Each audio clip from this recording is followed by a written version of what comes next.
to this edition of MBC News. Throughout our lives, many of us are faced with obstacles that may hold us back from doing something that we love. However, the incredible story of Gracie Bagajong proves that with passion, these obstacles don't stand a chance. Here's reporter Delaney Turner with the story. Here in Mason, teachers are always encouraging their students to express their creativity.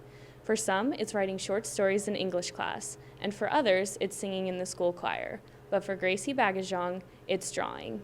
Gracie Bagajong is a sixth grader at Mason Intermediate with a unique talent. Unable to use her arms, she sketches amazing pieces of artwork onto a touchscreen computer with only a pen in her mouth.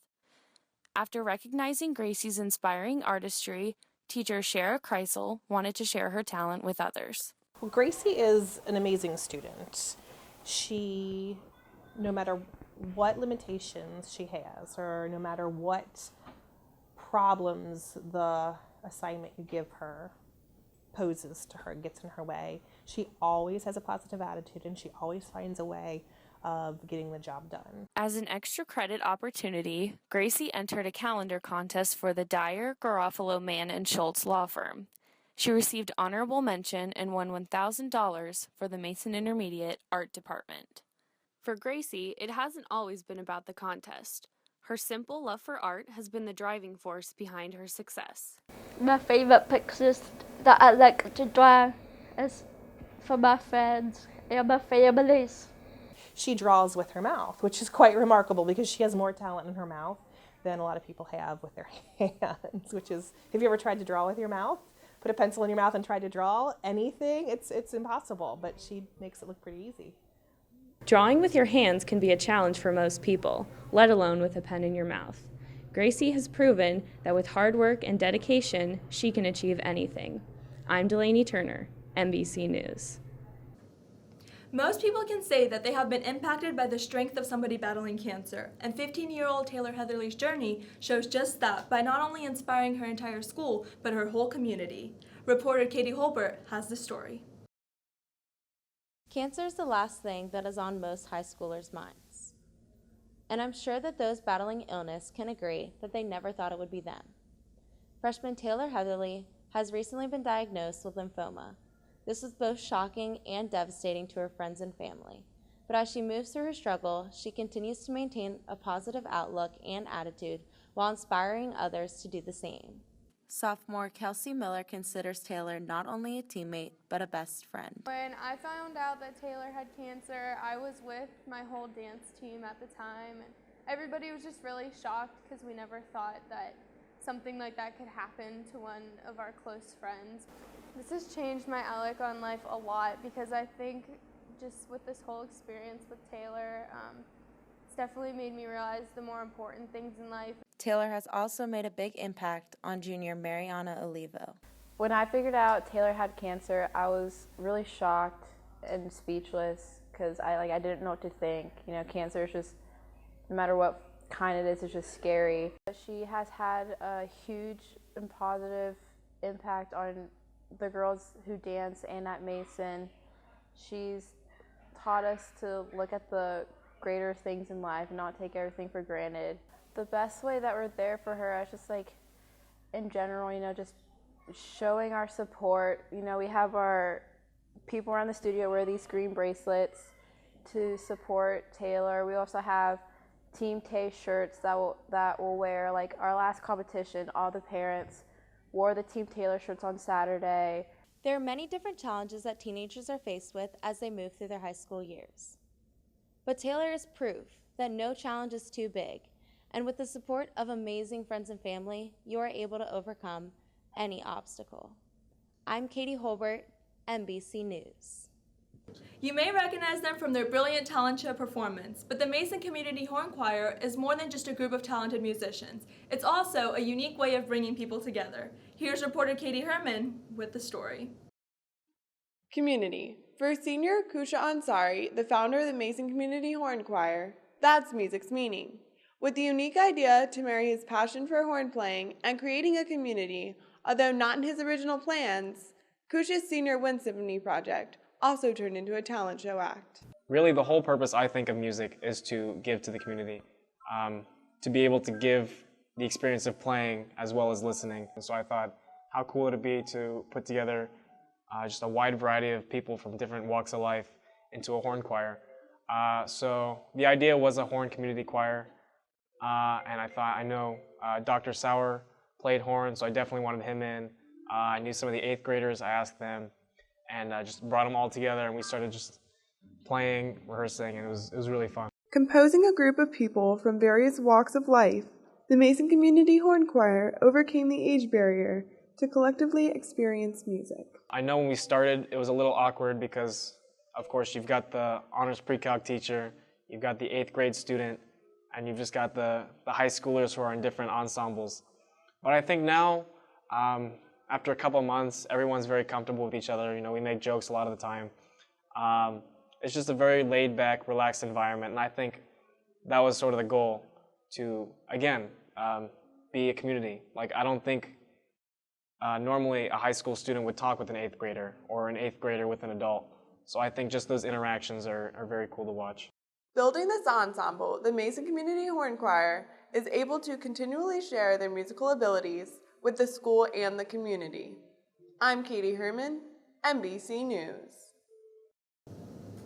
With cold weather comes the lack of motivation to be outside and to keep moving. But now, as teachers and students are starting to use devices such as a Fitbit, they're more motivated than ever to be a bit more fit. Here's reporter Emily Wilhelm with the story.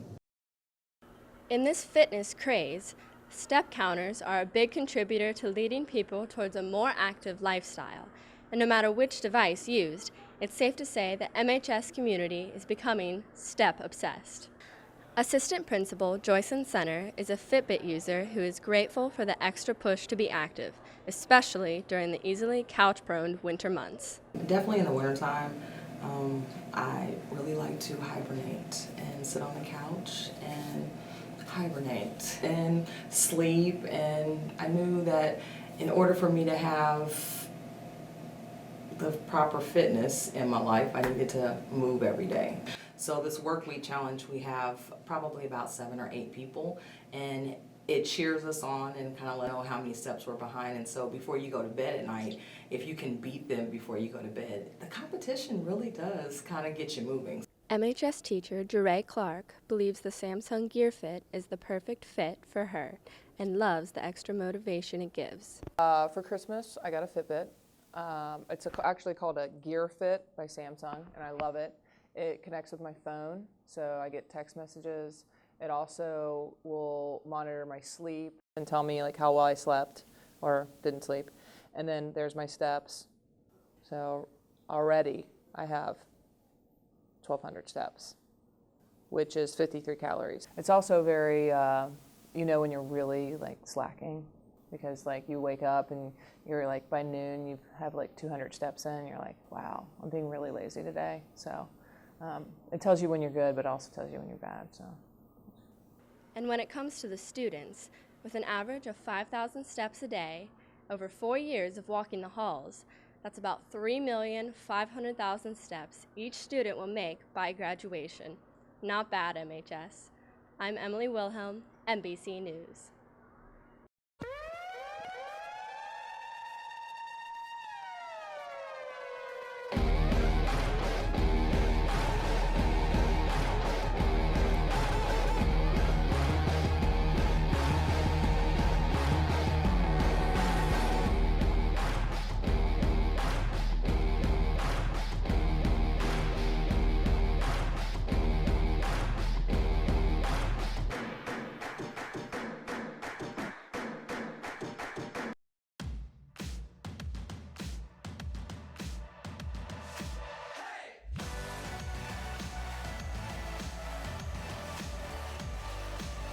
We have all been in the stands at a basketball game or under Friday night lights at a football game, but do you ever wonder what work is put in behind the scenes of these thrilling games? Reporter Kylie McCalmont has the story. Watching a game, fans are drawn to the three-pointers that are being shot and the tackles that are being made. But behind all these impressive plays and hardworking athletes is a teammate that doesn't wear a jersey. Junior Sean Mitchell has managed the basketball team for the past 2 years, as well as the football team. Although he is not a player, he plays a key role in his team's success. From filming to stats to team support, Mitchell is the go-to guy for all the coaches and a brother to all his teammates. Mitchell started his managing career freshman year. His main responsibility is an equipment manager, although he also adds to the team morale. Basically, I'm in charge of all the equipment for Mason basketball, keeping everything in line, organized, partially in charge for the film. I don't actually take the film, but more like a film coordinator. But yeah, pretty much the main thing is just an equipment manager. Assistant varsity coach Rob Brees said Mitchell is a great addition to the team. It definitely makes it easier on Coach Richards and Coach Peters and I. We don't have to worry about getting uniforms out on game day. We just can worry about coaching and getting ready for the game. And he takes care of all that other stuff that, that coaches at other programs who may not have a dedicated manager like Sean have to do. Although Mitchell doesn't get any playing time, he says that doesn't affect the way the boys interact together as a team. I think the fact that I don't wear a jersey really means nothing to me or any of the guys on the team.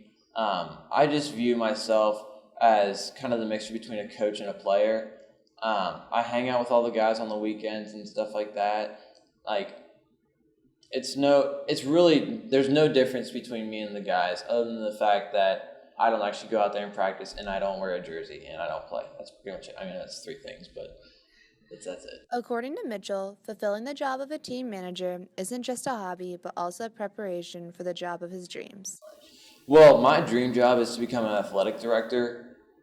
So I think that doing this and managing for basketball and football really helps me to become familiar with all the things that go on in the athletic world, especially behind the scenes, which is exactly what an athletic director would do. So basically, I'm just getting a lot of experience at the high school level before any other people or any other students are getting experience. Mitchell's passion for sports is evident. Every practice, every game, every season, he puts in as many hours as the boys on the team to make for a successful season and hopefully a successful pathway for his future career. I'm Kylie McKelmont, MBC Sports. There are many talented athletes here at MHS, Ashley Volpenheim being one of them. Her body may be underwater, but her talent is through the roof. Reporter Sam DeGroft has the story. Going to state is a huge accomplishment, and winning a state championship is an even bigger accomplishment. However, sophomore Ashley Volpenheim has blown both of these goals out of the water. Last year as a freshman, she shocked her competitors and came out on top with a state title. This year, she exceeded last year's win and brought home 2 more titles for the Comets. Being an underclassman, Ashley's district and state championship titles are very impressive. So district-wise, I won the 1500 my freshman year, and this year I also won the 1500, so won all my individual district events, and then last year I won the 50 free at state, and then also I got 5th in the 100 free, and then this year I won both the 50 and the 100. Ashley chooses to feed off the pressure that a state meet brings and finds it very rewarding to see that the work she's been putting in has all been worth it. It's one of the greatest feelings, being able to win and, see all your hard work pay off and know that you won. So your goals are reached, and it kind of takes a huge load of pressure off you. Instantly when you see your time, you're like, all right, I can relax. And I think that's the best feeling that you could ask for. Even under the pressure, Ashley continues to perform at a very competitive level. There's no doubt that Ashley works hard for her titles and will continue to be a great addition to the swim team here at MHS. I'm Sam DeGroft, MBC Sports.